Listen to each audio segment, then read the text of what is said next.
Coming up on this week's show, a video game started in 1982 has finally been finished. The new Mario movie trailer has landed. And we go on a tech tangent with our guest Shelby.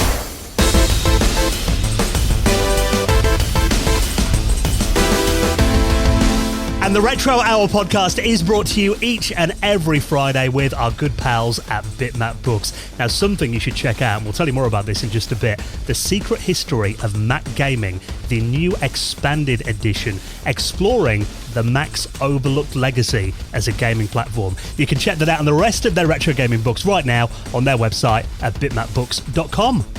And with our friends at PCBWay, who offer a fully featured custom PCB prototype service. They have low-cost, fast turnaround quality boards, and they offer new services like 3D printing and injection molding. And they're massive supporters of the retro community, as I'm sure you know. So get an instant quote for your project right now at PCBWay.com.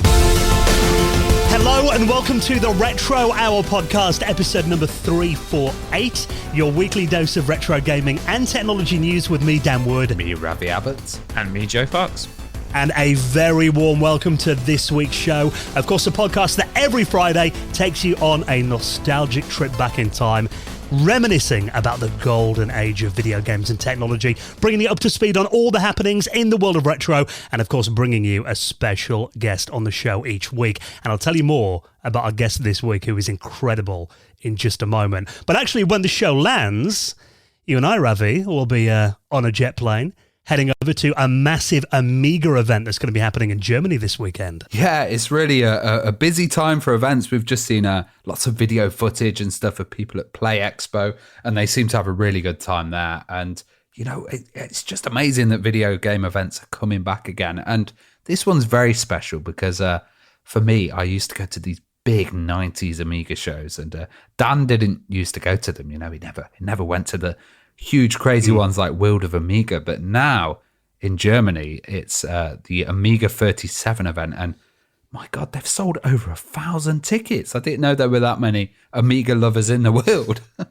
Because you and I went to this event before COVID, didn't we, in 2019? Yeah. And I remember then, it wasn't like the local TV station covering it, because people were queuing around the corner to get into this venue. It was like going to what I imagine an Amiga event in like 1993 must have been like. Yeah, it's definitely starting to have that vibe. And like, you know, Amiga kept going in Germany because of like companies like Escom and stuff. And it was really still popular. And there's a whole like demo scene there. But a lot of people come over from Europe, all over the place, really. And there's a big American group this time coming. So, you know, it's going to be pretty amazing. I just think the whole place is going to get overwhelmed with Amigas and floppy disks. And yeah, it's going to be really good fun. I'm really excited about it, and I'm going to be dropping some tunes on the Amiga decks as well, which should be good fun.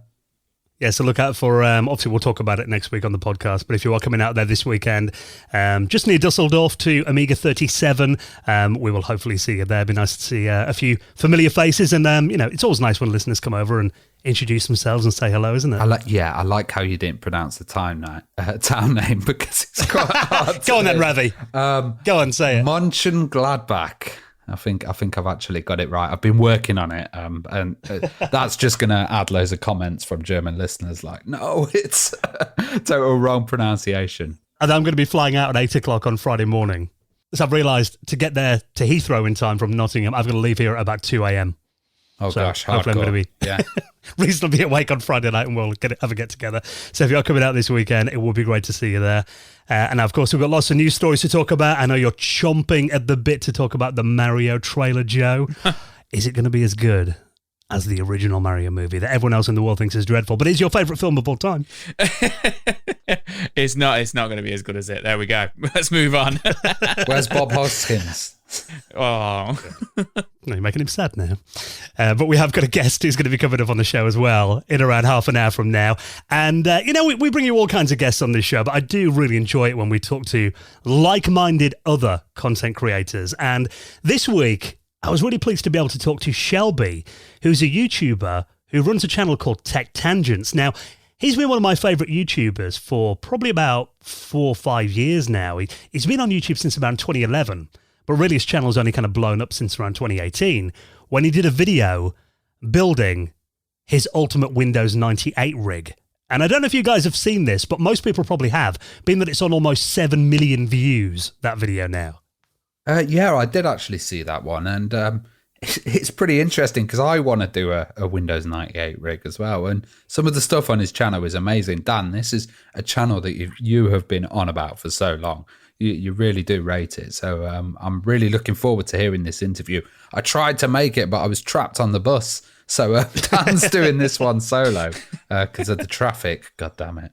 No, because Shelby's channel, he covers all kinds of stuff. He started on that Windows 98 video that really made him, well known. But, I mean, he's been doing stuff like, exploring 70s microcomputers like the IMSI 8080 that was, the computer that David Lightman used in war games. He also does stuff on there like, mini computers. He's repaired the first ever CD-ROM drive on his channel recently as one of his most popular videos that he's done in recent weeks. He covers SCSI devices and calculators, a lot of classic calculators on his channel as well, that really is completely up my street. So I sat down with Shelby virtually to talk to him for an hour, and I've got to say that hour just completely flew by. I could have done like 3 or 4 hours with him. So I'm going to get proper geeky with him. You're going to really enjoy it. Our special guest, Shelby from the channel Tech Tangents, coming up on the show in around half an hour from now. But of course, before that, every week on the podcast, we bring you up to speed on the headlines from the world of retro over the last week, and lots of news to jump straight into this week, including it is finally here. What is this place? Chris Pratt as Mario, who I remember reading an interview with him about 6 months ago, and he said, "My voice as Mario is going to blow your mind." To me, it just sounds like Chris Pratt in every other movie. I was going to say, wasn't the quote, I mean, I don't know it word for word, but he also said, it's like nothing you've ever heard before. Or other people said, it's like nothing you've ever heard before. And I'm just like, it's just Chris Pratt. I think it's lost every single element of any Italianness in there. Italian vibe. He could have gone with the New York Italian kind of vibe, and I don't really like that, to be honest. I think Mario's an Italian plumber. Come on. Yeah, I think it's that fine line of kind of upsetting anybody, and then also trying to stay true to the source material. But I think bottom line, I know Chris Pratt. People either hate him or love him. I really like him as Star-Lord in the Marvel films. But other than that, I don't think I've enjoyed any of his I think he's films. Overused. I liked him in Parks and Rec and stuff like that, but I think he's on everything nowadays. I've not actually watched Parks and Rec, but I have heard that is a fantastic show and he's really good in that. And he's really funny in it. But yeah, what else did you think of the other trailers and the graphics and stuff and the kind of storyline? I think graphically, I think it looks good. Obviously, it's no Bob Hoskins movie. Is that good or bad? it's probably a good thing for everybody else, bad thing for me. But I think being that he passed away nearly a decade ago, I guess know. it was a bit That's why I was like, Ravi earlier on. I think they've captured Toad's voice really well. I can't remember which one it is. It's from one of them from Key and Peele. I totally didn't know Bob Hoskins passed away. I'm upset now. Oh, sorry, mate. A bit behind on the news there. Yeah, Keegan Michael Key, you mean? Yeah, that's it. That's his name, yeah. Yep. Thanks for that. I think he's nailed Toad really well. Didn't quite catch Luigi, but I've forgotten his name as well, but it's the guy from It's Always Sunny in Philadelphia, isn't it? Bowser, Jack Black, people are loving it. Like, I've seen articles saying Jack Black has nailed it and all this. I didn't actually like Bowser's voice.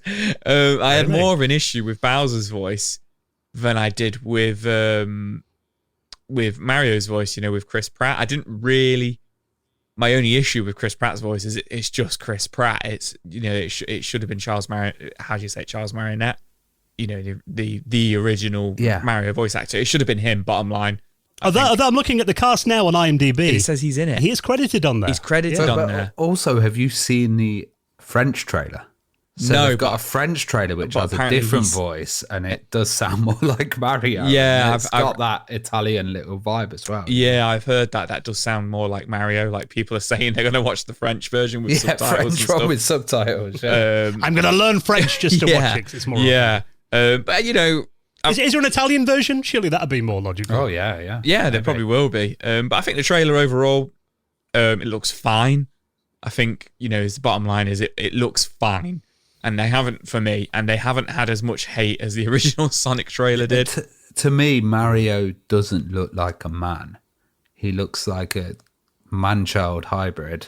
Like what did a you bit say? more. Did you say he looks like a cat? He looks like a cat, but there's also Cat Mario that came out, and maybe in my head I'm associating it. You're with just Cat associating Mario. them two together. But he does look pretty kid-like. But and I think I was half expect because everybody was just like, there was loads of hype because Nintendo posted the poster like a week, maybe a couple of days before the trailer landed. And like people were like, oh, our first look at Mario from behind. We all wonder what his face is going to look like. And I was just a bit like, well, he's just going to be Mario, isn't he? They're not going to change like in the games. In the modern games. The graphics on the modern games will pass for CGI in a film, surely. But obviously they have changed the look of him a little bit, which, like Ravi says, I think it's a bit of an odd direction because it's like, are they trying to make him look more human? Because of obviously he doesn't look like a real human still. Or were they going for that like Wreck-It Ralph kind of? A lot of people are saying it looks like Fix It Felix from Wreck-It Ralph, which I can also see. I thought it was funny, the trailer. I thought it had like funny, cute elements and stuff, and you can see how the characters are going to stick out, and it's aimed for kids as well. Yeah, exactly. Looking beyond any sort of like negative pre-thoughts I've got about it or whatever, being serious. It comes back to it looked fine. I'll probably enjoy it. I didn't like Bowser's voice very much, but I think that's just because there's so much focus on everybody's voices, and I think there's so much media hype and potential negativity surrounding the fact that the film is coming out, that there is going to be a Mario film. It's harder to release it these days, but also back then it was a bit more aimed at adults. The original Mario, do you reckon? Kind of one. Well, there was a few bits in it, and Do you remember Goomba in the original one? That will give me nightmares for the rest of my life.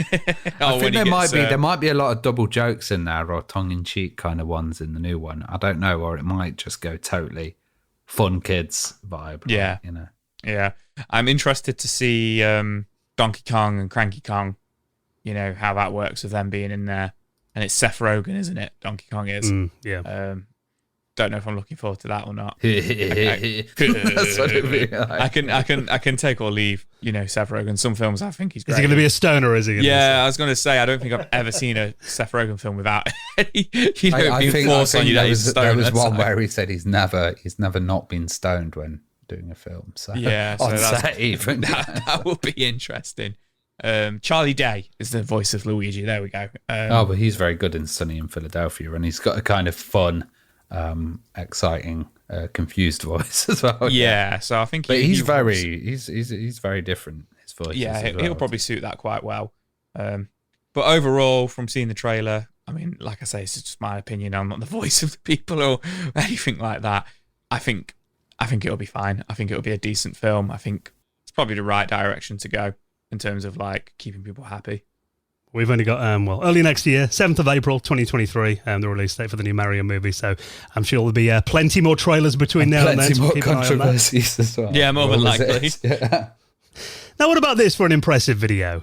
We've seen Doom running on everything. It's a bit of a joke now in the retro community, isn't it? What else is Doom going to run on? We've seen the pregnancy test. We've seen the fridge, the toaster. This one, though, I think is actually one of the most impressive versions of Doom I've seen running, even though this is actually running on a Windows PC.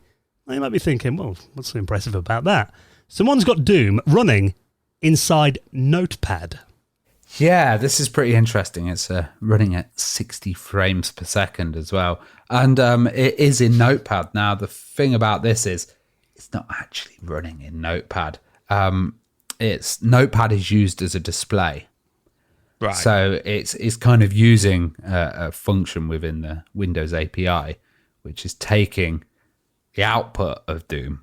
So I bet you he's got like Doom minimized or something in the background, and then it's converting it into a Unicode, which is the kind of text. It's a lot like ASCII art or Petsky or one of these kind of older older languages, but it is running in it. So it is running a Notepad, though, yeah. And an unmodified version of Notepad as well. But it is using this kind of translation layer that's within Windows to translate Doom directly into Notepad. So yeah, Notepad is the display device basically. It's using Notepad as like the monitor or the output, you know. And I've seen similar things to this. I remember we were at I think it was a Retro Computing Museum in the Centre of Computing History in Cambridge, and the event we were at there one time, and I think the guys from the Retro Computing Museum in Leicester had a Commodore 64 set up, and it was playing movies, but they were being converted into Commodore 64 kind of ASCII or PETSCII graphics on the fly.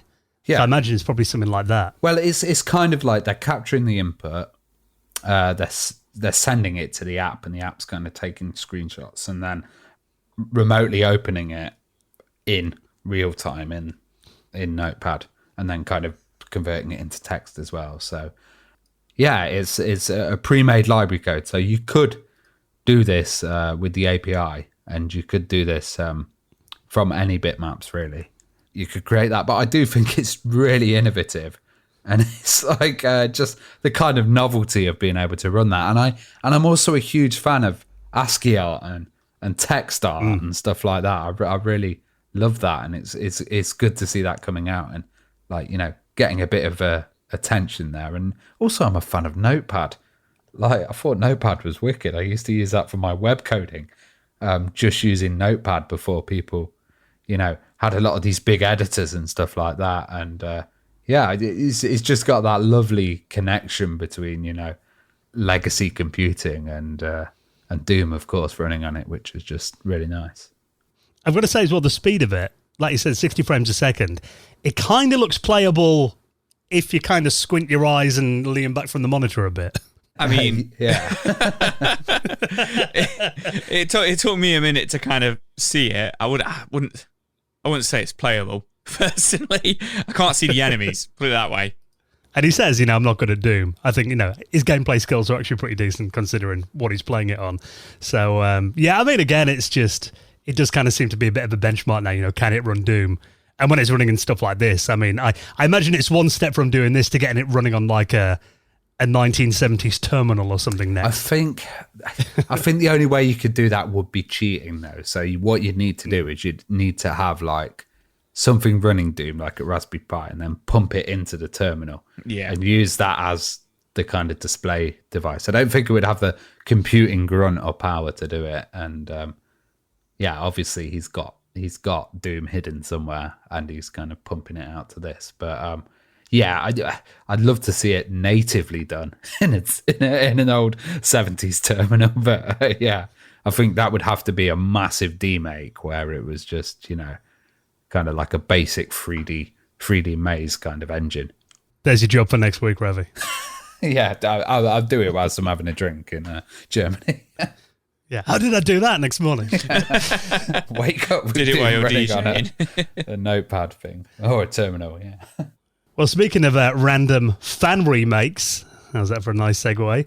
Someone's actually remade Pokemon Yellow in Link's Awakening style 3D. So they've made this into a 3D game then, essentially, Pokemon Yellow. Yeah, so this comes from a YouTuber, Pokebro. So they've said it's Link's Awakening style 3D, so the remake of Link's Awakening, which came out about 2 or 3 years ago now.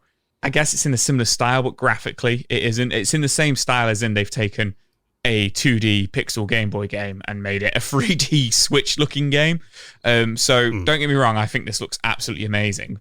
But the project was Pokebro gave himself 2 weeks to remake Pokemon Yellow, which is just insane. Now, he hasn't made the entire game, and he hasn't released it for obvious reasons because of Nintendo.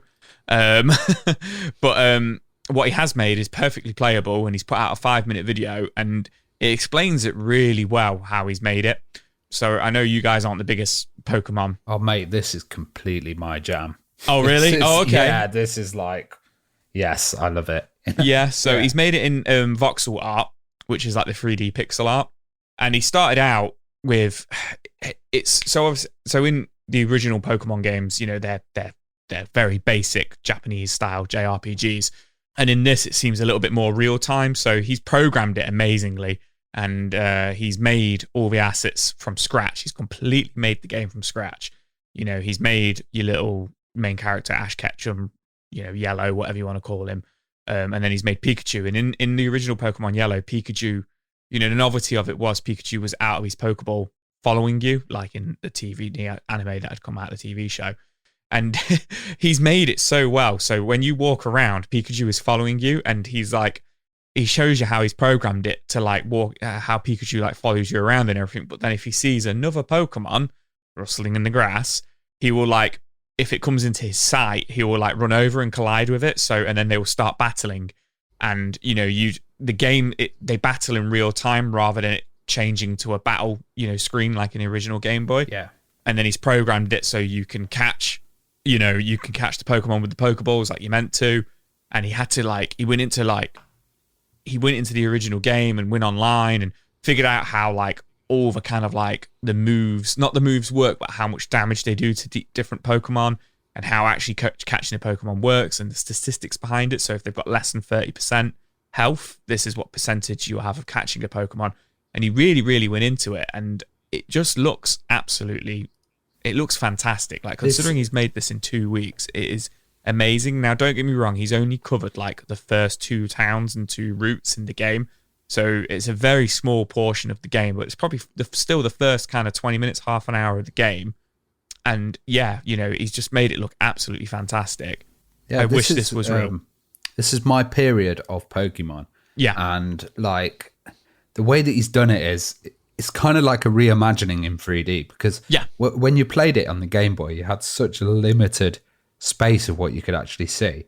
I've never seen these levels laid out in this way, where you can look further into the distance and see what's kind of what's going actually on. happening. Yeah, and that really appeals to me, because you're like, right, there could be a Pokemon in that shrub area, there could be in this one, and also, you know, if he does the town maps and stuff, that's gonna. He's done 2 of the towns. He's done Pallet Town lovely. and Viridian City, which are the first 2 towns in Yellow. But that's also like, you know, Blue and Red as well. Yeah. You know, in Yellow, there's a few differences, but ultimately it's the same kind of format. Yeah, it's the same. It's the same game. It's just slightly, you know, like you say, slight different Pokemon in them, different bosses, etc. Yeah, and then that fighting, not switching into the RPG battle mode and just having it within that 3D stuff. I think that's a really nice dynamic and kind of changing it. And I'd love to see this complete. I think 3D wise, the characters aren't like the best, but I think it suits it. To me, it doesn't look at all like, because in this article here it says, like Link's Awakening. To me, it looks more like Minecraft. I'd say is what I think. It doesn't look like Link's Awakening. The only like comparison I would say is they were both Game Boy games, and one got made into a Switch game, and now this one looks like it would be on the Switch. You know, if it, you know, obviously it's Nintendo as well. But yeah, I think he's just done a really fantastic job of it, especially in that short time. And I think like if he did this, for me, the perspective that it's in, it would be quite cool with VR. Yeah, like, you know, you're above it and you can see the whole area and then go in and walk around and like. I think, that would be pretty cool. Yeah. You'd just do it for a nice stroll in the afternoon, wouldn't you, Ravi? Oh yeah, mate. This is like, out of all of the kind of conversions of like the Zelda games and all of the stuff that I've seen, this one is one that I'd actually get and kind of sit down and get into, because I've got those memories of it, you know. Yeah, but it is seriously impressive what he's done. You know, and he's claiming that he did it in 2 weeks, which is just amazing. And he's really like, you know, he tells you like what issues they had. Like, for some reason, there was in the 3D model he made of Pikachu, there's a big hole in his head, and he was just like, I couldn't figure out how to get rid of the hole, so he just got a big yellow circle and stuck it in the middle of him, so he covered the hole. And like the Pokeball collision, like the Pokeball was bouncing around everywhere to a point when he was testing the game. At one point, he accidentally caught himself in a Pokeball, so the Pokeball bounced back and caught the character. I guess this is in Unity as well, and it just kind of. I think so. I think it is. Yeah, I'm not 100% sure. It's got that look. It's got that look of it. It really shows that these kind of, you know, game creation engines and stuff are just like, wow, so accessible that you can do this in a week. Yeah, exactly. So, looks absolutely fantastic. Unfortunately, I don't think it will see the light of day for a playable demo with, the House of Nintendo. But yeah, go check out the video. It's picking up some traction on YouTube. Looks really, really cool. Yes, I'll stick that in our show notes as well, along with the rest of the stories. Now, we have got more to talk about before our special guest, Shelby, from Tech Tangents on in just a minute, including a video game that they started programming back in 1982 that's just been finished. So we'll talk about that in a second, and something amazing for the Super Nintendo. Before that, though, of course, now we are almost halfway through October, well, middle of the month now. That means there's only 2 weeks until our favourite weekend of the month, our Patrons Hangout that is coming up the last Sunday of every month. We all get together, have a bit of a geek out, have a bit of a call, like you always say, Ravi, like the Brady Bunch. We're all there on Google Meets. Loads of little heads all chatting away. And this is just something that we offer for our incredible patrons. Now, a quick reminder that the reason we have a patron is just to keep the lights on for this podcast, make sure that we can keep bringing you an episode every Friday. We've got big costs in doing this. Website hosting, audio hosting, all of that gets renewed in January, actually. So perfect time if you would like to support us on there. But of course, we give back as well, don't we, Ravi? Yeah, we totally do. I absolutely love our patrons. And the thing is, the moment, there's a lot of people struggling and stuff, so it's just amazing that you guys can support us, and you help us do this podcast and keep it independent and keep it going. I was working out, we've nearly done half a decade now of interviews every single week, which is just insane. So half a decade. Pardon? More than nearly a decade. Nearly a decade. We were like 7 years in, Ravi. Oh, God, yeah. Wow. It's so long that we don't even know. But without you guys, we wouldn't have been able to do that. And kind of, it's just absolutely fantastic.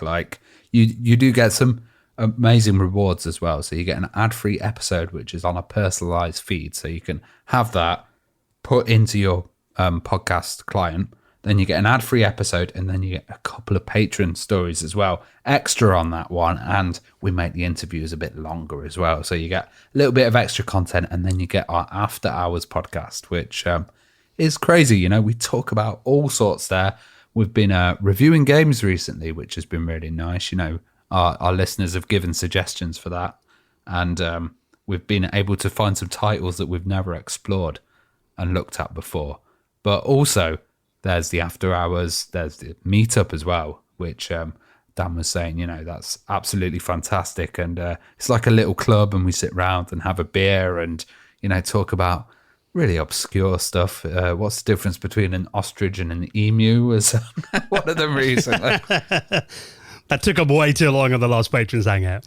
Yeah. But yeah, we give you all sorts of stuff for being a backer of this show. And of course, you get welcomed on the podcast for joining us on Patreon in the most prestigious high score table in the world of retro gaming, and that is the Retro Hour Hall of Fame. And let's welcome our latest members. Hall of Fame. A big thank you to David Burgess, Brett Alexandra, Andrew, and Timo Hanpar, who all joined us on Patreon over the last week or so.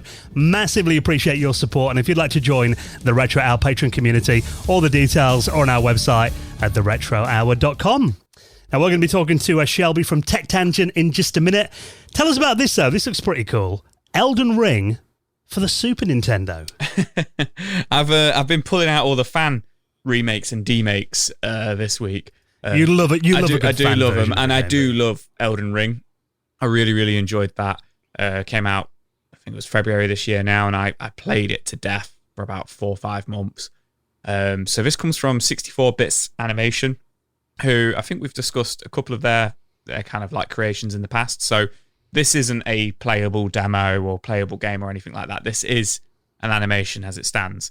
And they've done a few games already if you want to check them out. But this looks like this is right up my street. So, you guys know I'm the console boy, and I definitely love my RPGs for the Super Nintendo. And this looks, obviously it's Elden Ring, which has been a huge phenomenon. I think it's sold 20 million copies since it's come out in February now. And I think it's got a near perfect score on almost, every media outlet in terms of reviews and stuff. But this it just looks like in the exact same vein as like Secret of Mana, Secret of Evermore, a lot of those kind of like action RPGs for the Super Nintendo. The attention to detail in terms of like the Super Nintendo style of it. They've even got the Mode 6 graphics when you're on the world map.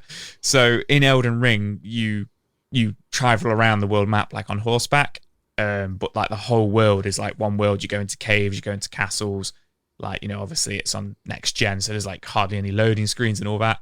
And how they've done this is that they've made it very, very much like those old games like Final Fantasy and stuff. So there's the world map, which is in the mode 6, and you walk around on your horse, and then you go into, dungeons and castles and stuff like that. But when you're in there, they have captured the essence of like these kind of like mid-90s Square Enix games like Chrono Trigger and stuff. I'm listing so many of them now. They've captured that so perfectly, but made it so perfectly Elden Ring, with all these iconic bosses which are in there, like Melina, Elena, I can never remember her name. They're all there, all the big baddies from it, the dragons, everything. The animation, it looks absolutely amazing. And if this was to come out, as an actual game, I'd be buying it right now. Like, I'd be slapping my card down. Well, one thing is it's mode 7. Is it mode 7? Yeah. Did I say mode 6? Yeah. Jeez. Thanks, Ravi. It's all right, but that's a graphics mode that we don't really see in a lot of demakes and stuff. I think this looks really impressive, and like they are using hell of a lot of graphics effects. And like looking at it, I'm like, is this actually going to run on the SNES? Yeah, I don't think it'd actually run. Like I say, it is an animation that they've made, but we've covered a few of these in the past, these animations and these demakes, but they always just look absolutely beautiful and stunning. And just, like I say, those labour of loves, one of my many, many sayings. But yeah, it just looks absolutely amazing, this. So is that available for people to play then, or is this just... No, so you can't play it. Right. It is just an animation as it stands. But it just looks really awesome, and I wish it was real.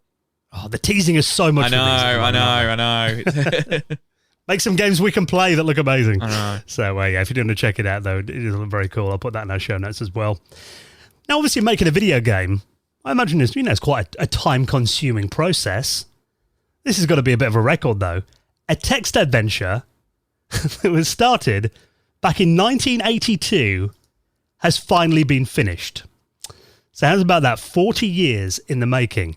Now, this is a text adventure game that's called Ferret. And it's got a really interesting history because no one really knows who's made this game. And it's a bit like, because you know me, I love my adventure games. And I do love a good text adventure. Say I love ferrets. Yeah. I think trousers. That's an old Yorkshire tradition, isn't it? Yeah, only on Sundays. But yeah, so this is a game that's a bit like, if you ever played the older Infocom adventure games or games like Zork, that kind of thing. Well, it was a team of programmers who worked for a company called Data General Software. So Data General, I think they did like mini computers back in the late 70s, early 80s. They basically decided to make a little game just so they could play it internally. So apparently the game's name Ferret was some office slang that they used to use and to ferret around for something, to find something. Apparently that's what it meant. But they started working on this, but obviously hardware kind of developed. But the thing is, it could only run, it's written in a programming language called PL1, a language produced by IBM, and it doesn't use an interpreter or anything like that. It runs as native code, originally only on these machines that they had at Data General back in the day. So obviously that kind of limited it to, a subset of hardware that most people didn't have. But over the years, they kind of upgraded it and ended up releasing an MS-DOS version of the game. But then, this is in like 1990s, I think Data General was sold to another company, and now they've basically released it to the community who've taken it on themselves to add more to the game and actually release it in a finished form. Because the way the game was made initially was that it was modular, so people could add new code and new sections to the game. So meaning that now, 40 years later, we've got something that some people reckon could be the biggest text adventure game ever made. Yeah, so this thing is huge. It sounds massive, and like I find that really interesting. That obviously it's really early and it didn't have an interpreter, but that language, I've never heard of that as well. This does seem huge, and that kind of modular thing being able to keep it going. It's 1,785 rooms. 3,449 objects. And there's an article on PC Gamer, and they compare it to the original Zork game. Zork has got 110 rooms and 60 objects. Okay, so people used to map out these things, draw them. Yeah. I can imagine maps getting absolutely giant for this. It sounds interesting, and all the items that you can collect as well, thousands of objects and stuff. And I can imagine how complex this is going to get. This is going to become the ultimate speedrunners game, isn't it? Yeah, well, it'll probably take you 40 years to speedrun this game. Yeah. The size of it. But again, it's one of these, these old school text adventure games, and they don't hold your hand. Oh, no. They can be pretty brutal. Yeah, I remember playing Colossal Caves in one of the museums, and I literally had to have a guy who would just walk past me in the museum, and he'd be like, collect the bird, and then just walk off. Yeah. And I kind of needed those tips, and I was really getting into it. But yeah, they also had written maps and stuff. So I can imagine if you're an enthusiast, this is just going to be like heaven. Yeah, and you can download this to run on Windows. Every article I've read about it says that apparently it will trigger, and I'm not quite sure why, but apparently it triggers antivirus software. If you think it's probably going to be as low level, that it's the antivirus software is probably going to see this as this is code that can change your hardware, or it's going to recognize it's something. And also it's probably an exe as well, and anything on an exe is seen as a bit dodgy. Or maybe even the word ferret might be put in a register. There might be a ferret virus somewhere. But I've found hopefully there's not some old school virus from 1982 lurking in there ready to be released on the world. Yeah, I think I found that with a lot of retro titles and stuff, actually, that now when you are trying to run them in Windows and stuff, you've got a whole layer of remove this protection, tell it that it's not a virus. Are you sure you want to run this potentially dangerous software? Yeah, I pretty much do that every day. So, yeah. Although someone has actually made a minimal download version of it that apparently will not trigger antivirus. So that's on Google Drive now. I bet you there'll be a web version at some point, that you'll be able to play in Chrome or something. Yeah, text adventure games are not that demanding, are they? So, that's a good shout. So, it does look very cool. I must admit, I'm quite curious. It does sound like the kind of game where I can't imagine I'd ever see more than, 0.5% of it. Not having really much patience for it. Although, interestingly, there are some kind of blogs and stuff. I've been looking through a few of the comments on this as well. There are a few people there's one guy's making it his mission to kind of play through every text adventure game in the world. And he's on with this one right now, and he kind of documents the process, and you kind of watch him play it. His task has paused for a while. Yeah, the next 4 decades. So, yeah, if you're doing to check it out, I do think that's amazing. I mean, that's got to be a record, surely. There can't be many more games. I mean, I thought Duke Nukem Forever took a while, but never mind 40 years. So if you want to check that out, I'll link it up in our show notes. Along with the rest of the stories, you don't have to Google around. I save you the job every week. I put them in your podcast app in the show notes, or you can head to our website at theretrohour.com. Now, I love it here in the UK at the moment. I think it was dark tonight, around 6 p.m. You might even be cozying up with your blankets on the couch. I got Dominic Diamond's book. I've been reading that. I do love a good book this time of year, just staying in, keeping warm by the fireplace with a good book. And of course, our sponsor, Bitmap Books, they do the best retro gaming books, don't they? Oh, beautifully presented books. They're just works of art when you get them. I really love the Bitmap Books. And, this book that we're going to be talking about today, we've actually had the guest on, the guy who created this book. And it's a really interesting subject, The Secret of Mac Gaming. And this book, talks about some of the you think of the titles that actually came out on the Mac, some of the biggest franchises in the world, Myst, Halo, SimCity came out on the Mac, and it's not a system that you traditionally kind of associate with gaming, but actually it's got a huge gaming history. Yeah, and we had Richard Moss, the author of this book, who is an award-winning journalist, a game historian as well.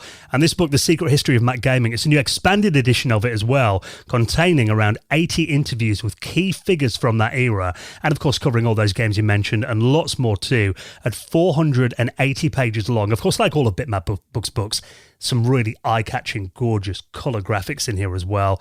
And there's even a foreword by the seventh guest co-author and id Software legend, Graham Devine, in here as well. So, recently we saw Dana stroking an apple pippin in Norway, And also, they look at the shareware heroes as well. And there was a lot of kind of shareware software that came for the Mac when it wasn't massively supported by Apple. And that was just like really fantastic. And some great titles came out on that as well. So check it out.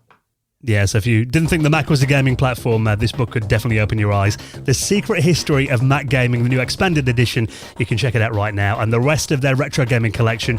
Show our sponsors some love. You know, they've been massive supporters of our show. And treat yourself to one of their books. You can check it out right now. bitmapbooks.com. Right, then next, we're going to be chatting to one of my favourite YouTubers, Shelby from Tech Tangents, is coming up next on the Retro Hour podcast. You're listening to the Retro Hour podcast, and it is time for our favourite bit of the show when we welcome on a very special guest. Now, we talk to so many different people on this podcast, people that were involved in the creation of the video games and computer industry, people that ran the companies, people that made the games, and I love talking personally to other content creators because, getting on like-minded people and this common experience, this passion that we all share, it just makes for a really enjoyable conversation. And today, it is my absolute honour to welcome someone who I've watched on YouTube for several years now and is actually one of my favourite YouTube channels. And I think, actually, everyone needs to check out Shelby's channel if you haven't seen it already. Obviously, I'll link it up in the show notes. But let's welcome on this week's special guest, Shelby from Tech Tangents. How you doing? I'm doing good. Hello. Great to have you joining us. Now, we are going to talk about your amazing YouTube channel. But before we do, it's always kind of nice to get a bit of background on our guests and find out, what got them started on their journey. So if you can recall, do you remember your first ever computer experience, kind of where it all began for you? Ooh, computer experience. Well, first one, that's kind of an interesting one. I had been given a Compaq Persario laptop. This was been like Pentium 2 era, and that was my first computer that was mine. And it almost immediately died on me. It was so frustrating. And somehow through just random luck, I was also given a Dell Inspiron 3500 right after that. It's basically same era computer. And that kind of was the one that stuck with me and was the computer that I got to use and really learn on. And I did everything you could ever possibly imagine to that thing. It was, I still have it. It's actually sitting in another room next to me, completely destroyed. The hinges are gone. I don't even know where the LCD is at this point. Some of the keys are ripped off of the keyboard, but I had the dock to go with it. So as it decayed over the years, I continue to use it through the Dell dock on it. And on that thing, I wrote bash scripts, I played games, I learned that you cannot copy the System32 folder from Windows XP and put it over the Windows System32 folder in Windows 98 and get plug-and-play support. It doesn't work. But yeah, that was it. All 1.1 gigabytes of storage on that was pretty much dedicated to gaming of that era. And yeah, that was kind of where it got started for me. And I imagine that's a little later than you might have expected for me. But I kind of had a late start in this stuff. Well, you mentioned about doing bash scripts and that kind of thing on there as well. What kind of got your interest in exploring that side of computing then? Where did that kind of come from? Well, that was kind of bore out of it being not the best performance computer. And it was just something where I wanted to try and eke out every bit of performance. This was something I perfected over the years for underperforming laptops, where I could have a batch script that would allow you to like kill Explorer and Internet Explorer, all the other background tasks, and then just launch the game with as minimum CPU resources being utilized by other software as possible. And then the game could have everything on the system, but still run in the Windows environment. And then once you'd close the game, it would use a wait command or something, and then it would fire everything up in the background. And that way you could have the best possible experience. And then I would use it for automating file management and stuff like, say you encounter a bunch of zipped files that you want to be unzipped. I would have a batch script that would try and unzip all of them, different things like that. It's remarkable to think, when we use retro systems today, I think we get a bit spoiled by using stuff like, SD cards and compact flash cards. You mentioned your machine there had like, what did you say, 1 gigabyte hard disk in there? And I remember even Yes. when I think my first PC was something like 2 or 3 gigabyte one, my first actual Windows PC. And I remember thinking that's an infinite amount of storage. I'm never going to fill that. But of course I did a few months later. Oh man, storage was always a challenge on that thing. I think I can't remember if I had the floppy drive for it or not, but it did have USB ports, and I had a 128 megabyte flash drive, and that was the key to the city on it. But it did have an optical drive built in that I eventually upgraded to a DVD drive in a Windows 98 laptop, which was just hilarious. But I would mostly load software onto it off of CD, and then I would sneakernet stuff back and forth with the flash drive. But yeah, no, 1 gig was not a lot. Do you remember, did you ever burn CDs? And I remember using Nero. And actually, I couldn't do anything else on my Windows 98 machine when it was burning a CD. Otherwise, it would get like a buffer underrun error. I had to leave it alone. Couldn't even use a mouse. On that computer, no, I wasn't ever able to burn CDs, but I used that computer way too long, and I was at the point where I would take CDRs to my school that had a bunch of Pentium 4 Dell Optiplexes, and I would burn CDs at the school and take them home so that I could use them on the laptop to have more storage. I'd abused their school computers quite a bit. I'm glad it wasn't just me that did that. So we had a suite of iMacs, and I had them all running Napster and then burning all that to CD. I'd run it on an evening when no one else was in there. Oh man, that actually reminds me. When I was in elementary school, I was still taking files to and from school on 3.5-inch floppy disks because that was I didn't have a flash drive at that point.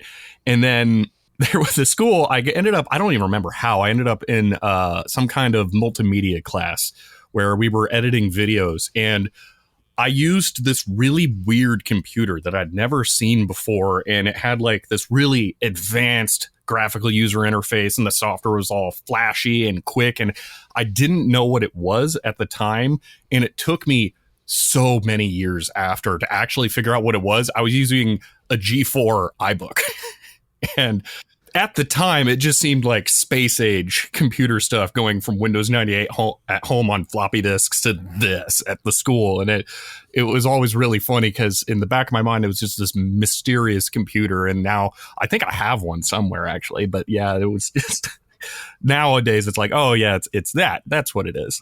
That was my first experience of video editing digitally as well, actually, on I think it was iMac G3s or G4s we ran, and trying to edit on a timeline using that hockey puck mouse. It wasn't the most comfortable thing in the world. Oh, yeah. No, we had to use the trackpad, but it blew my mind when I was able to do stuff like chroma keying on it with probably iMovie. I don't know what software it was exactly, but yeah, it was a very weird experience for me then. Well, obviously on your channel, I mean, you do repairs, and more recently, actually, one of your recent videos, you actually designed a card to resurrect an old CD-ROM. Actually, put the card together yourself, following some instructions from a friend. Did you have any electronics or repair skills when you were a kid? Because you seem to know your way around a soldering iron pretty well these days. Well, I'd always been keen to take things apart. Sometimes I would put them back together, and I never actually, I had an electronics, like Radio Shack kit where you could like put resistors and jumper wires and things together to try and build a circuit out of something. It came with a book with a whole bunch of schematics on how to make all these fun projects, and I never used it once. That all didn't actually end up happening until actually not that long ago, probably 2014, I want to say, is when I really got into electronics. I'd taken a job as a software developer for a local startup. I was tasked with doing SharePoint database stuff, and it was just utterly brutal. I'd been a Linux user at that point, and I'd run my own personal servers, and coming into this company, and it's like, oh, this is Microsoft everything. It was awful.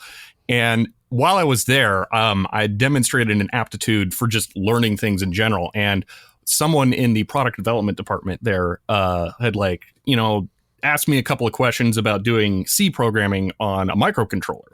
And I immediately knew the answers because that was much more my skill set. And I eventually ended up kind of shifting into the product development department there and working as an embedded systems engineer, where you do both software and electronics. So I actually got very familiar with how to build up a circuit and designing circuit boards and all that stuff. And I actually worked on a lot of electronic stuff there. It was a really great learning experience. So that's how I kind of really cut my teeth on learning electronics, was mostly modern stuff. Because I found that it was actually kind of difficult to learn those types of skills, like electronics and software stuff, during the 90s and early 2000s era of computers. Because, I mean, you have a Commodore 64 from the early 80s. You fire it up. That's your programming interface right there, basic. It's literally the first thing you can do. You get to Windows 98. I mean, maybe QBasic's buried deep down somewhere in there, but you're not going to find that easily without being told specifically where it is. And then Windows 2000, or well, Windows XP, I should say, comes out, and there's probably no more BASIC in there at all. Batch files are basically it. So it became really hard to tinker on that kind of stuff. And that's part of why I've switched to Linux now, because it's so much easier to do those kinds of things in that environment. I feel like nowadays it's actually a lot easier to get into that kind of stuff too. So I'm really glad that shift has happened over time. But yeah, it was difficult to learn how to do those things. I remember getting like a C++ programming book when I was really young, and I wanted to learn that, but I didn't have a C compiler. So it's like, cool. Now I can read the syntax, but then I can't practice it. Yeah, trying to learn it without actually having it on your screen is a bit difficult, isn't it? Trying to learn C in your brain. Yeah. It was really frustrating, because like, well, how do I actually do this? I'm like, here's the book. Like, okay, now what? So like, I looked up C programming on computer, and it's like, oh, I need to buy Visual Studio. I need this multi-$100 program just so that I can follow along this book. No, thanks.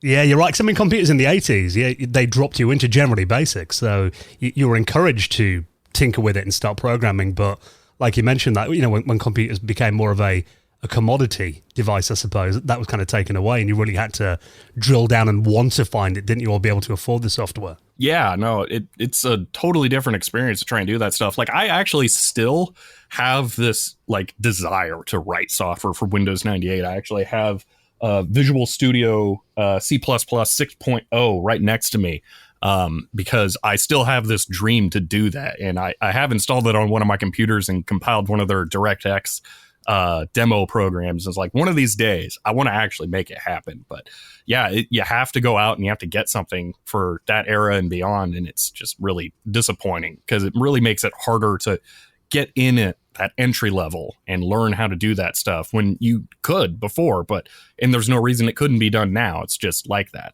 Well, did you use computers much in school? Were you taught them there, and what was kind of your experience?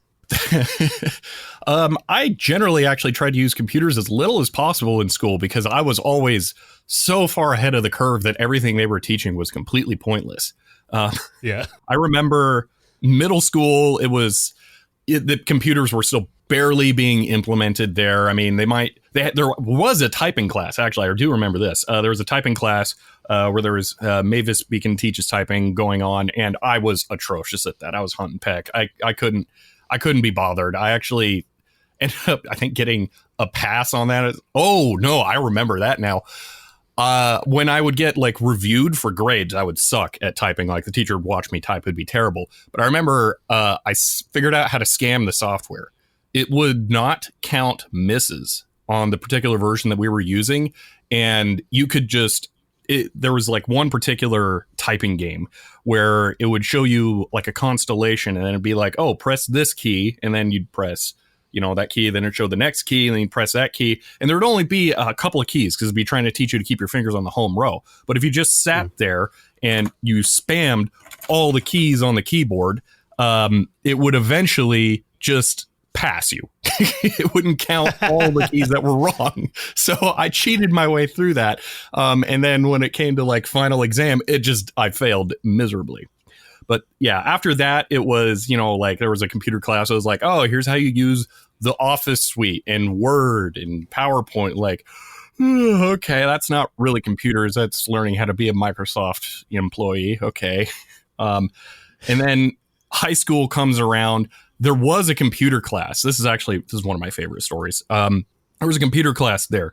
And at that point, I could do whatever I needed to on a computer. I absolutely was just totally fine and comfortable with them.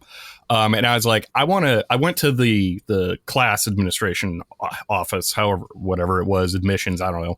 And I told them I would like to test out of the computer class. And they were like, really?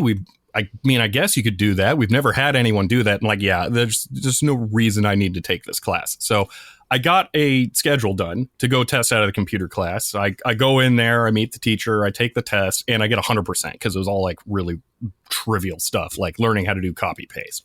It was just ridiculous. So I finished the test, get 100%. Teacher's like, yeah, you really don't need to take this class.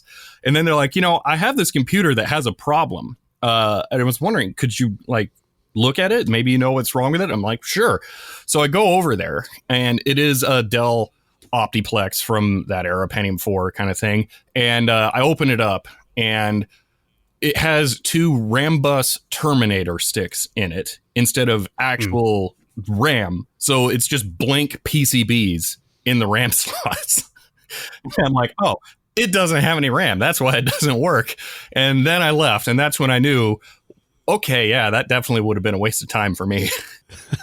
See, when you could actually teach the class better than the teacher, I think you probably know that you don't need it, I guess. Yeah, definitely. Yeah. But that was pretty much it for computer stuff and public education. Well, were you much of a gamer growing up? And 'cause I know I've seen videos of Revolt Stunt Arena on your channel, some of your very early videos on there. And what kind of titles shaped your tastes in video games? Oh, video gaming's interesting for me. I'm definitely, I don't know that I would call myself a gamer, but I really enjoy video games. I was always all sides on gaming when I was growing up. So I had lots of consoles. And I also played PC games. It was kind of one of those things, why not both? So a lot of it was the first party titles for stuff. So, Super Nintendo would be Mario World. PlayStation comes around, really loved Crash Bandicoot and Spyro. N64 can't beat Super Mario 64.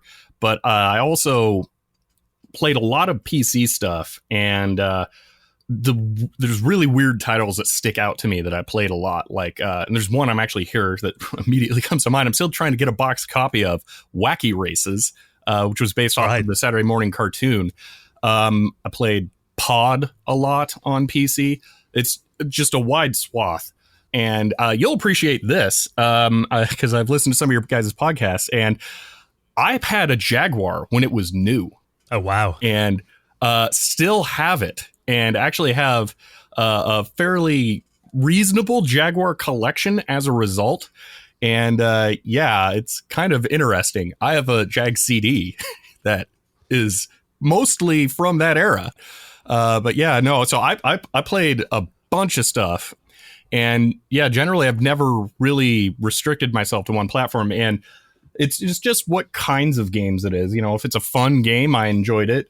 But yeah, so I played a lot, and I'm definitely someone who likes to have the physical examples of the game. So I did play a lot of emulation, but I don't do it that much anymore. Generally, if I want to play something, it's a deliberate experience that I'm trying to have. So I'll pick out the actual console, bring out the actual game and play it. But yeah, so yeah, growing up, it was everything. Where do you stand on stuff like flash carts? Because to me, that's a good kind of halfway house, for a console. They are really, really handy, especially for handhelds. I love them for handhelds because you can't take your entire game library with you without it being super risky. So I had a lot of flash carts for handhelds. I haven't purchased any of the modern flash carts, actually, because I had a cheat code for getting games for consoles. I did it over a decade ago when they were dirt cheap. So right. I have most of the games that I want for consoles at this point.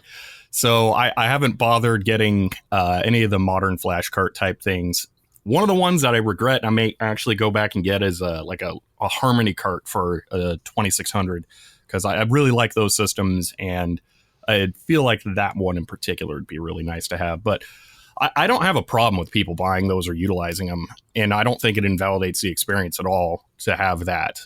It's because it as someone with a lot of games and collection type stuff, it takes up an enormous amount of space. So if you want to have that original experience by playing the original hardware, but you don't want to waste, an entire room to that, having a flash cart makes a ton of sense. And I think being able to play games that maybe didn't come out in your region as well, like, I've been playing some of the Japanese shoot-'em-up games on the Sega Saturn, that kind of thing, stuff that either isn't available in my market or would be extortionate prices to import them on eBay. Oh, absolutely. That for sure. I don't have too many import games that I enjoy. The shoot-'em-ups I've always found a little hectic for my tastes, but I could definitely see, I know there's a ton of those that are in Japan and that area that people have to import, and especially on the specialty systems like the Sharp 68000, it does make a lot of sense to be able to use, like on the Dreamcast, let's say. I think there's a lot of them on there. The disk drive emulator for playing rips of those makes a ton of sense. I'm currently trying to import games that are ones that weren't released domestically. Like I just imported a copy of Hydro Thunder for PC, which I believe was only released in the UK for some reason. So I imported that recently, and I'm now going to be going after some Gremlin interactive games from there as well. But yeah, I actually I get a bit excessive when it's something I really want, and I imported a Japanese Nintendo 64 and all the accessories. I actually have a complete boxed everything Nintendo 64 from Japan. Partially because it has just some of the absolute best console box artwork ever, period. Hands down. It's these gorgeous, like, neon lines on a dark blue background. It is great. But I bought it specifically so I could play the Japanese Shindu release, if I remember correctly, that's the name for it, of Super Mario 64, just because it has Rumble Pack support. Did you just cover the buy it now price and just click the button? Pretty well, actually, because I bought it a long time ago. It wasn't that expensive. I think I paid $150 to ship it and import with everything total. Oh, wow. Yeah, it was. You don't get those prices now, do you? Yeah, no. You're lucky to find the console bearer for that. Well, I mean, you mentioned about, PC gaming, and obviously being a PC gamer, that's always been filled with hardware upgrades. I mean, did you do much of that back in the day? I mean, were you investing in, like, voodoo cards and that kind of thing? I didn't end up doing a lot of that myself because I was too young to make the purchases, and my personal computers were laptops, but I'd always tinkered with hand-me-down systems. So I would, extract out the different bits of hardware that I could get and try and build some kind of monstrosity out of it. So I'd done that. And some of my earlier videos actually feature a computer that was built in an InWin Q500 case. And that computer, I still have it. I'm looking at it right now, is kind of the computer that I've always had around me for Windows 98 gaming. And it's evolved over the years, and it does have a Voodoo 3. So I did actually at some point get my hands on a Voodoo 3, and I put that in there. I wanted so much hard drive space in that computer, but I didn't have access to really big hard drives because it was all scrap hand-me-down systems. So I would put, all the maximum number of hard drives in there I could on the motherboard controller. And then I ended up finding a PCI IDE controller, and I put 2 more hard drives in there, and they were like 60 gig hard drives, 30 gig hard drives. It was nothing.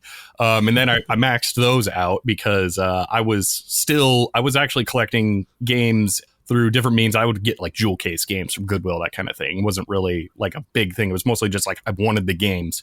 And I maxed those out. And then I gutted an external hard drive enclosure and mounted that inside and connected it over USB to get more storage in there.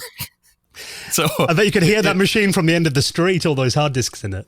Oh, absolutely. Yeah. All those really tiny hard drives. So yeah, I'd been on the more hack job side of computer upgrades when I was really young, but it has always been tinkering with the hardware. Yeah.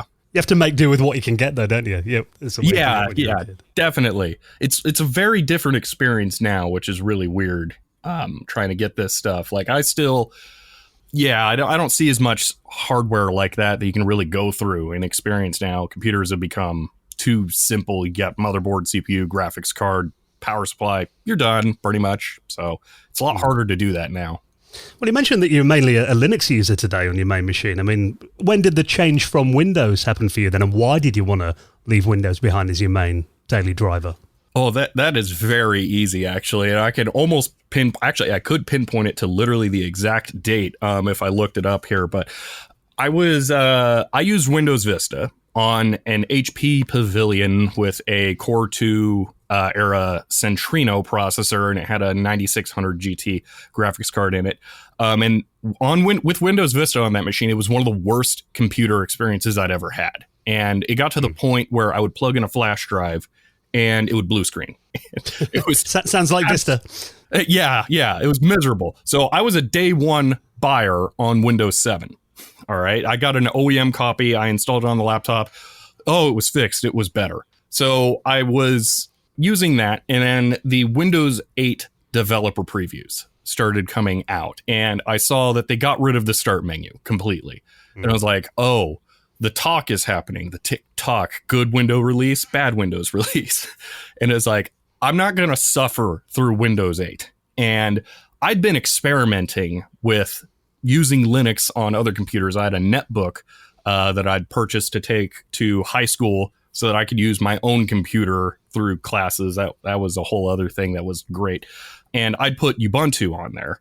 And at that point, I was like, I'm already getting Ubuntu experience here. And I'd actually started running a file server on old scrap hardware I had sitting around that was running Linux as well. So I was like, I think it's time. Windows 8 was the thing that pushed me to just go all Linux. I was like, I don't want to be on the whims of what Microsoft is doing anymore here. So I decided just Windows 8, I'm done. I'm out, going all Linux. And I didn't look back from there. So I recently, when I got the office, because I was going to be going from 2 locations, I bought a new laptop for the first time in a while. And I decided for giggles, I would use Windows for a month on it just to see what it's like now. And that experience taught me that I definitely need to still be on Linux. Yeah, I think Windows Vista and Windows 8 probably were the best advertising campaigns for Linux you could ask for, I guess. Oh, absolutely. No, that was a terrible experience. It was so resource intensive that I actually dual booted 2 installations of Windows on that laptop. One that had all like the regular drivers and everything, software, Office, all the stuff that you need to actually use a computer day to day. And then I had another one that was just completely stripped down for games so that I could get the best performance on it because it was such a hog for resources. I've been talking about retro systems. I mean, have you always kind of been into them, and have you kept your collection throughout the years, or was there a time when you kind of got rid of your old systems and rediscovered them? How did that kind of work? I have everything I've ever had with a handful of exceptions, but generally I have kept everything. So I've never had a time where I've purged out systems. There have been computers and systems that stopped working that I got rid of just because I didn't need them. And I've thrown away some cases that I kind of wish I'd kept. I have 2 big regrets for things that I got rid of. One was in retrospect, it's like not actually that great of a computer. It's just some cheap system that I got. I don't even know where, but it was like one of my first desktop computers. It was just a black case, very unimpressive hardware. I can't even remember what it was, but it came with, this was actually one of my first experiences with Linux. It came with Linspire installed on it. And oh, wow. Yeah, it is so hard to find that now, but it was immediately replaced by Windows XP by my dad. And I wish that I could recapture that experience, but that I got rid of a number of years ago because it was a black case, really boring, like 2 5.25-inch bays, really boring hardware. So I kind of don't, I wish I hadn't done that, but I don't have too significant regrets about that.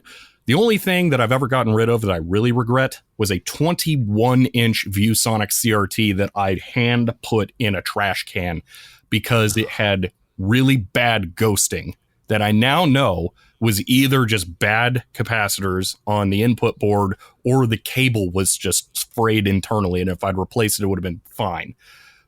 But, oh, wait, no, that one had a VGA port on the back. It wasn't a hardwired cable. But yeah, so bad capacitors inside. But it was really bad to where you couldn't really read text on it anymore. But, I wish I hadn't done that. See, CRTs are becoming harder to find, I think, now as well, though, aren't they? There was a time when everyone just got rid of them, and now they're becoming a bit more scarce. It's worrying to think that they might not be around one day. Oh, absolutely, yeah. And the other horrifying thing is that, like, we see, old systems like a Commodore PET that has, a monochrome monitor in it. You'll take off the back of the monitor. There's a handful of capacitors in there. That's really easy to maintain and keep going. Same thing on like a compact Mac, but once you start to get into color CRTs, the complexity ramps up almost exponentially. I have a couple of large CRTs that are color VGA CRTs that I want to use, but they're all dead in some different way. And every time I've opened one up to try and fix it, it is just like so ridiculously complicated inside. It's like, how do you even do this? So I have actually another 21-inch ViewSonic monitor now. Thankfully, it was donated to the channel, and I'm so thankful for that because it kind of filled a hole in my heart for that other one. And I was using it, and then it died on me. It has this whine that it gives off that's really bad, and then it stops syncing with some video signal, so there's probably bad capacitors in it. But every time you open up one of those modern VGA monitors, it's got hundreds of capacitors in it spread across like 3 different logic boards that fill up every side of the inside of the monitor. And they're just a nightmare. Like, I'm not afraid to start working on something. And I look in there and I see, how do I even begin to troubleshoot this thing? Because they're all interconnected. You have to undo so many different connectors to try and work on them. So the frustrating thing is I think we're not done seeing CRTs get thrown away as they continue to decay because they are still very difficult to repair, these ones for computers. Televisions are fairly simple.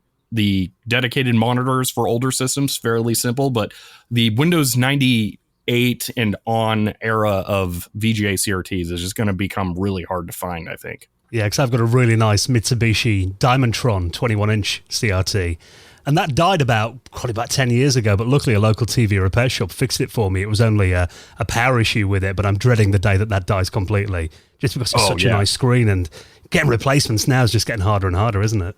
Oh, yeah, absolutely. Like, actually, I really don't have that many VGA CRTs anymore. I was recently sent a touchscreen element that fits on a curved 17-inch CRT.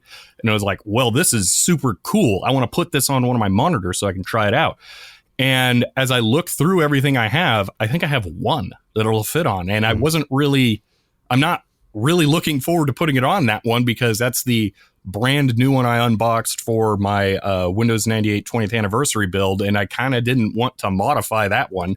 So now I'm trying to keep an eye out for a 17-inch monitor, I think, is what it'll fit on, that has a curved display, because I have several that are flat fronts, but they won't fit on there. So yeah, even I don't have the thing that it actually needs to go on that. Well, we all know as, retro collectors that it can be quite addictive. I mean, how big is your collection, and what are some of your prized systems then that you've got, would you say? Ooh, wow.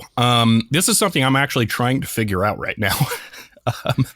I have no idea what the actual number is, but I'm trying to create a personal wiki for myself just to know what all I've got going on. And I'm hosting it on my website. And I'm from memory and photos that I've taken of some systems. So I scrolled back through my uploaded photo history, at least 107 computers. And that's unique individual systems, not like duplicates. And that doesn't count any generic beige boxes. That's impressive. Yeah, but I still need to go through, like, I have a bunch of Apple systems that I don't know what are. But yeah, so it's a lot. And there are a bunch of them that I've taken in that I haven't even had the opportunity to, like, try out. So I really the part of that whole process that I'm trying to get through is like, I need to actually test and use and figure out what the condition is of every single one of these. So that's a thing. But my favorite systems for PCs, it is 100% my tiny Pentium that I built. It's so powerful. It's a Pentium 1, 200, 233. I can't remember which one the processor is, but it's a really high speed Pentium with a Voodoo 2 and now it has an All Real Vortex 2 with a, oh my gosh, the MIDI adapter I have in there is escaping me. It is a modern wavetable card MIDI device that goes on the All Real. So internal, this computer is MIDI, it's sound, it's graphics, 3D, and it has CPU power. It's everything you need for like Windows 98 games and beyond. And it's about 10 inches wide, about 12 inches deep, and about 3 inches tall. And I have an 9-inch or 10-inch color VGA monitor, and it's pure VGA, 640 by 480 only, that goes with it. And the whole thing, the whole PC, it has all that power, is the exact same size as a compact Mac. That's crazy. And it is hands down one of my favorite systems because it is everything you want for a computer like that in a shape that just doesn't make any sense at all. It is delightful to use. For weirder computers, though, I mean, weirder non-x86 architecture, that's a little harder for me because I've never really had the time to sit down and use those. So, like, I actually have no history with Commodore at all, which I think is unusual for most collectors. I barely have any functional Commodore machines at this point. I see people in the UK who have, like, you know, a room full of Commodore 64s, or, you know, it's like, oh, I got an Amiga 500 and a 1200.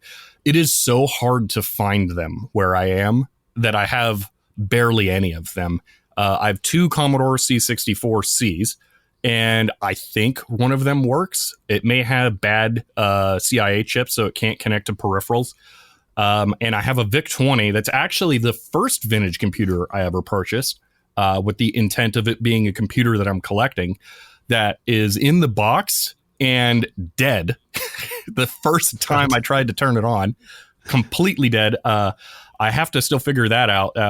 It had a leaky cap for the main power input on it, and I tried replacing that with the capacitor from a dead stereo amplifier, and that didn't fix it. It was like, well, that's the end of my electrical knowledge at that time.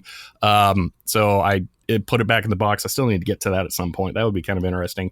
But realistically, my Commodore PET is the only functional Commodore system I have. And yeah, I really like that system. But now that I'm thinking about it, my HP Series 80 stuff is definitely my favorite non-x86. Now that I'm thinking back through my computers, definitely that.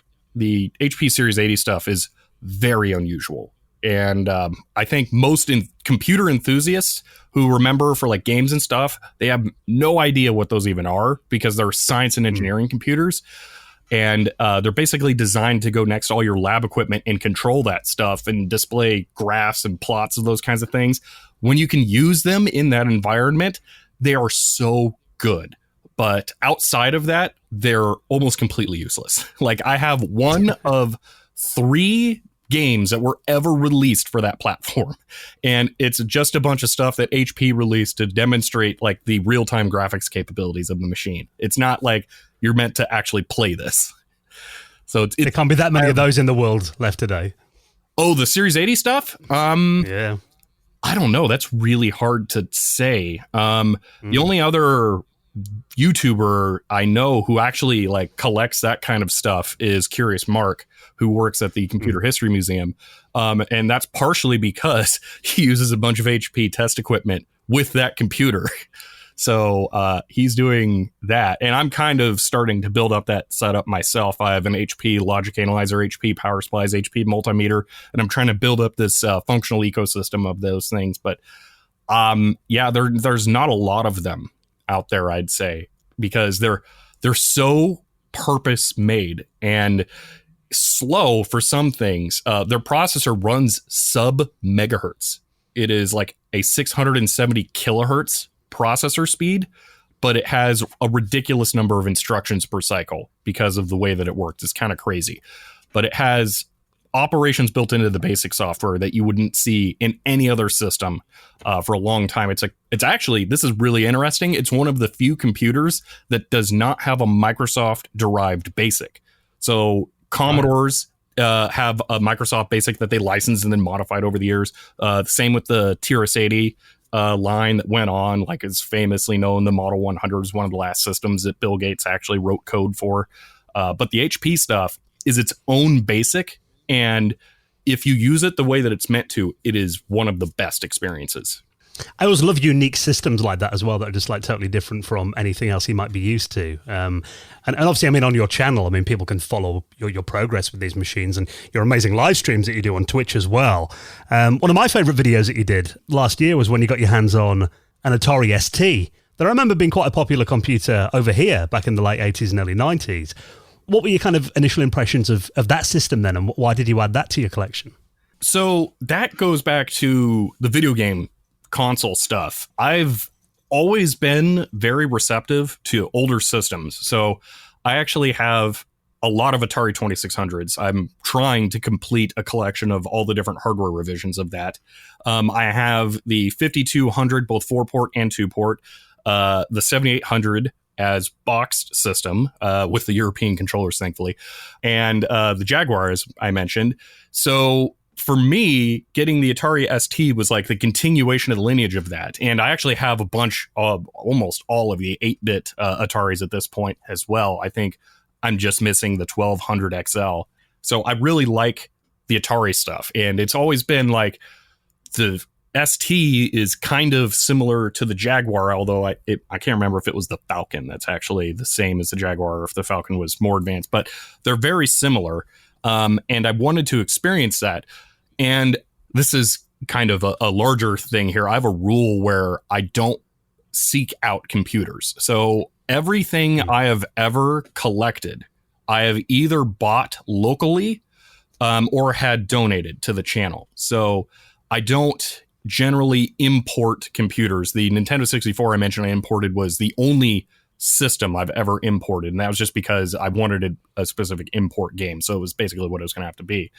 And I think the only computer I've ever bought on eBay was a Toshiba Libretto 50 CT, and that's just because it's so tiny. But I generally don't want to ship CRTs because they just don't survive it. The plastic's too old and brittle, and no one packs them right, so it's just not worth the try. So I had to wait until I found an Atari ST locally.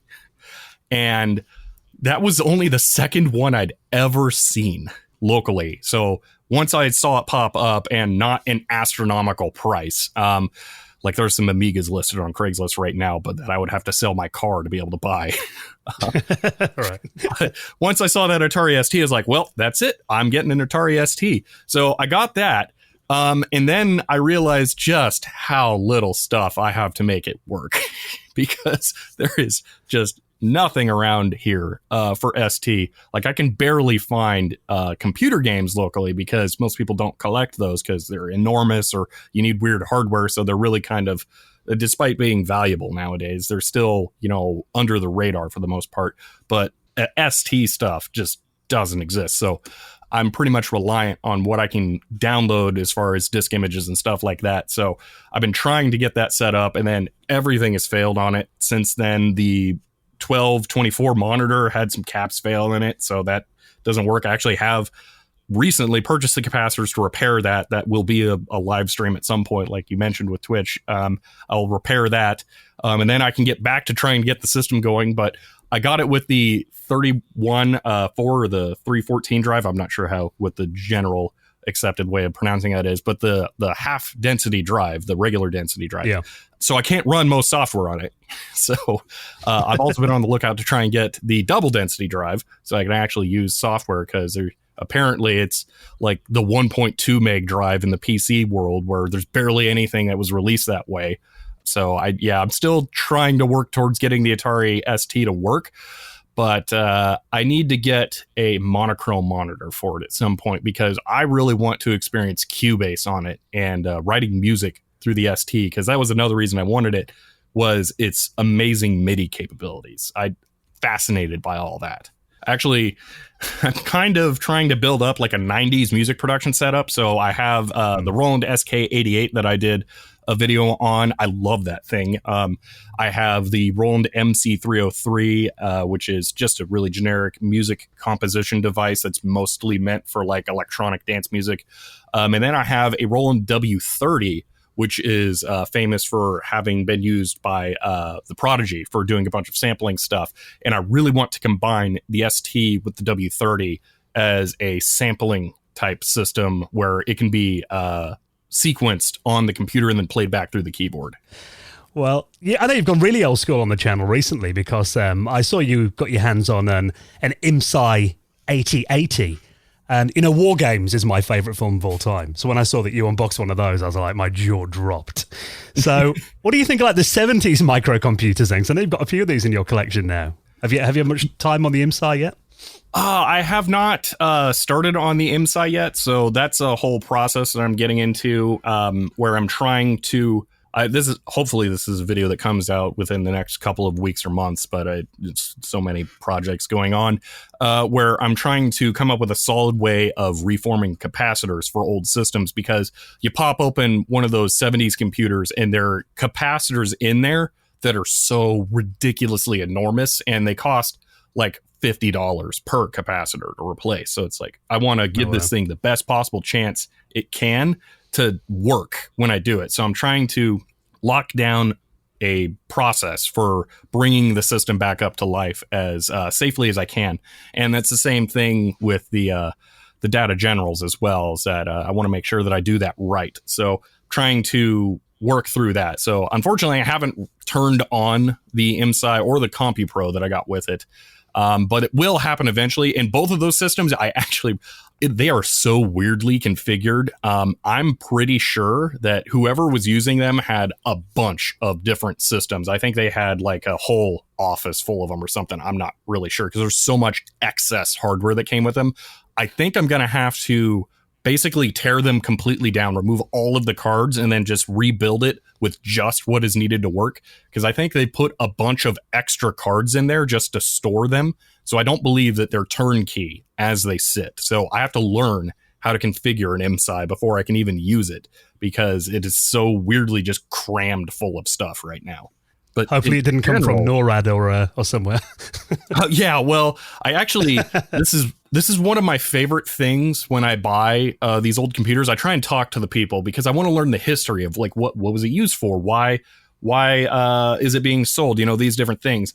So the person, and I got some of the documentation that goes along with this, the person who's using the IMSI was actually running a real estate business, and they had apartment complexes that they were leasing out to tenants. And I have a really big binder full of like every single address that they were in charge of. And they were clearly utilizing the IMSIs as a billing system. And they had multiple terminals as well that they had connected to most likely the CompuPro at that point, for having probably accountants working through all of the data. And I can just see how this computer was set up. Like, it was a multi-user system where they were keeping track of all sorts of different finances and things like that.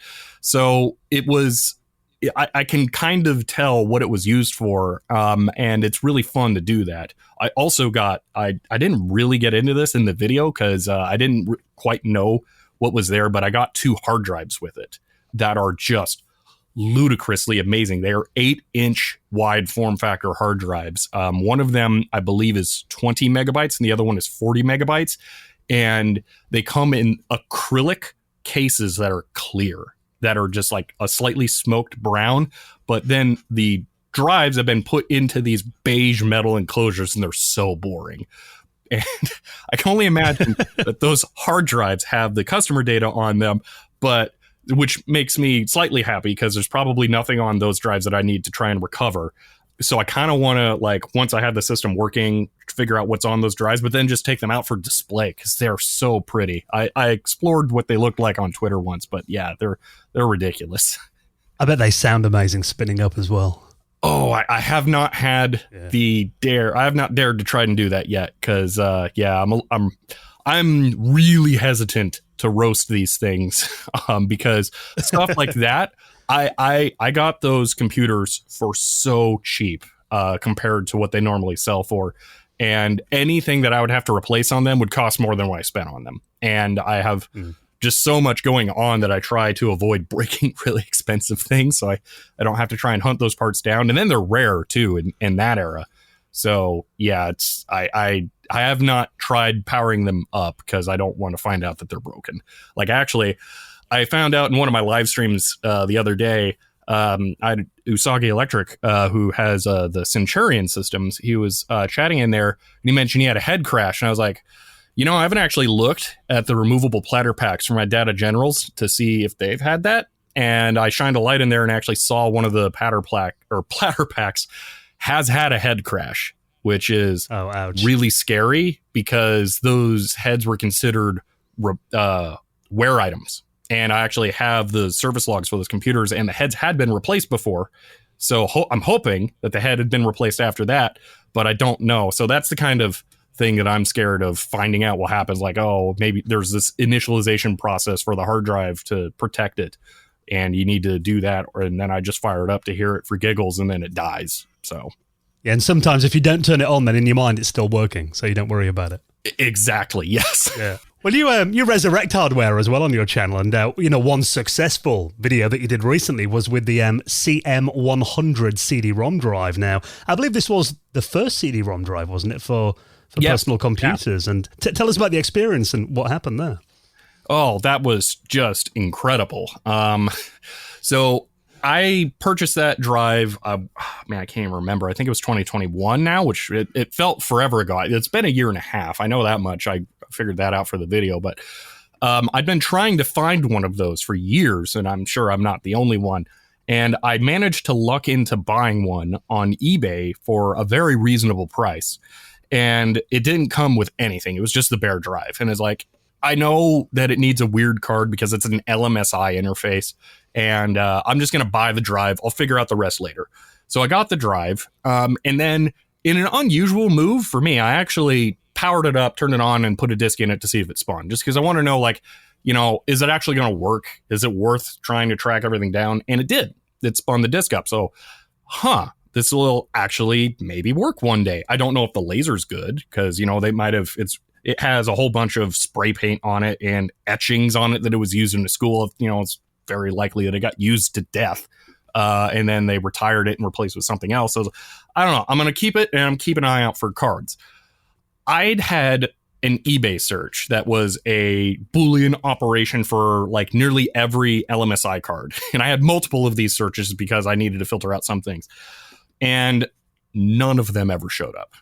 Ever. The only ones that ever showed up were either internal sound cards, which weren't usable, I thought, because I didn't know what the way to connect to the drive was, or there was this one CM250 that's been up the entire time I've owned the drive. It's really ridiculous. They want $250 for this card, and it's like they took the pictures with a webcam from 1996 smothered in Vaseline, so you can't see anything on the images. If this is one thing that I really wish I could communicate to all the eBay sellers out there is like, if you take better pictures, you can ask more money because we'll be more confident that we're buying the right thing and we can see what condition it's in. But anyway, so there was a completely useless photo set, and it was an internal card anyway, so it didn't matter. But there were never any cards that were really affordably priced. So I didn't really have a hope of getting it working. So I was waiting for a card to show up, and then one did, as I recounted in the video, and I bought it, and then it didn't work. And I was like, well, this sucks, because apparently this thing's going to be a complete nightmare to get going. So I knew about the drive from one video. This is how I knew that the drive even existed. And then I'd done my own research and found out about it. It's actually kind of interesting because the CM100, quote unquote, is the first CD drive, but it's actually kind of not. It is the DEC RDD50 that is the first CD drive, but it's the exact same thing, just rebranded. So right. It's that. Although I've actually been contacted by someone who says that their father worked at DEC, and they're offering to lend me some what appear to be LMSI cards that are prototypes for the PC And what I'm getting from them is that DEC may have actually been the one that created LMSI, and they just sold the tech to Philips. But I'm not sure. I gotta look into that more because I can't really find much about that online. But anyway, the CM100 research video is going to be just amazing. There's so much to get into. But I ended up contacting Roland, who had the video that was 9 years old at that point. And I had no idea if I was going to hear back from them and, whether or not they would even be willing to share this information. But they were amazingly gracious and helped me get pictures of that card, reverse engineer it. And that was a completely wildly different experience for me, just reverse engineering a card from photos. Like I wish I had done something else first that I could tangibly hold to reverse engineer, but anything you can handle yourself, you don't need to clone. You have one unless it's broken. So generally, unless you're borrowing it from someone, you don't need to do that. So that was a very weird thing to do. It was like, I guess I'm never going to find this card. I have to make it from pictures. And that is commitment. Like, yeah, it's like, I guess I'm doing this because I want to use this drive and I just don't see a path forward where I'm going to be able to buy this thing. So I set out on Twitch to do it. And as much credit as people give me for making that card in the comments, I can't thank my viewers enough on Twitch for sticking around for the weeks that it was just me staring at a monitor with a picture of a card and my editing or circuit design software as I just like draw a trace on the picture and then draw the trace in the schematic software. It was, to me, really boring for video production, which is why I cut down all that so much in the actual video I released on my channel. I thought that video was going to do really poorly when I was publishing it. I didn't think that it was going to gain any traction at all. So the response to that whole project has just been phenomenal compared to my expectations.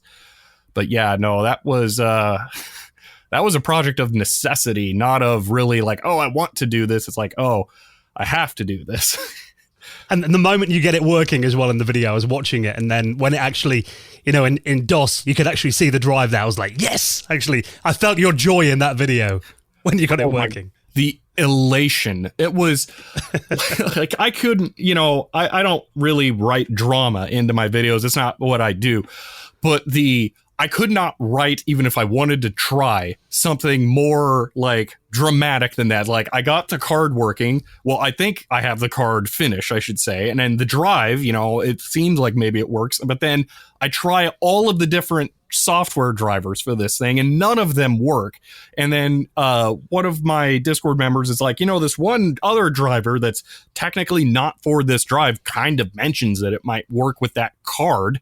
And I try that as like a last ditch effort. And I so didn't think that was going to work. I wasn't even filming when it happened. And then it worked. And so I immediately went live so that I could actually do the tests on the drive. And then it worked. And just the sheer luck of the software working, the drive working, the card working was overwhelming because I just couldn't believe it actually all came together. The weeks of work on the card, the drive that actually received some shipping damage. I haven't really mentioned that, but it got knocked around a bit when it was shipped. So the fact that everything worked was just mind blowing. It was so amazing. Yeah, the stars definitely aligned for you that day, I think. Yeah, absolutely. Well, Shelby, I could talk to you all morning.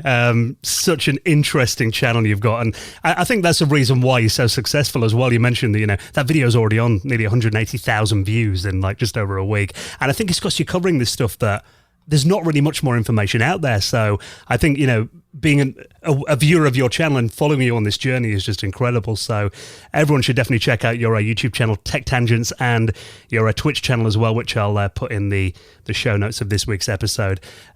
What can we expect next from you then? And anything you're working on that's coming up on the channel? Well, I have a couple of, I'm actually trying to buy myself some time with the Twitch streaming to try and make some videos through that now so I can work on some larger projects. I have a plan where I'm going to be making a video that covers a bunch of different 3D stuff for modeling on like 90s hardware that is popular. And I'll kind of leave it vague like that as a teaser. But it's something, it covers something that was most people's first experience with 3D graphics on PCs. And 3D rendered graphics, I'll say that. It's interesting, but yeah, I have that. And then I'm getting close to, I say, finishing up a long-term project where I try and get people to understand how complicated CDs are. Like, I didn't intend to set out to be a channel that kind of focuses a lot on CDs, but I think it's going to end up happening. Because there's a lot of times where CDs are ripped in ways that don't make sense. And I want to try and like put out the information there of how you rip CDs correctly. So I've got a couple of long-term projects like that coming up, but yeah, there's just so much stuff going on. It's always wild what I can pick to do next from everything that's available. Well, Shelby, I'm really enjoying the channel, so keep up the good work, and we look forward to seeing what's next from you. And thank you so much for coming on and being our guest this week. It's been a pleasure talking to you. Thank you. Likewise. It's been great.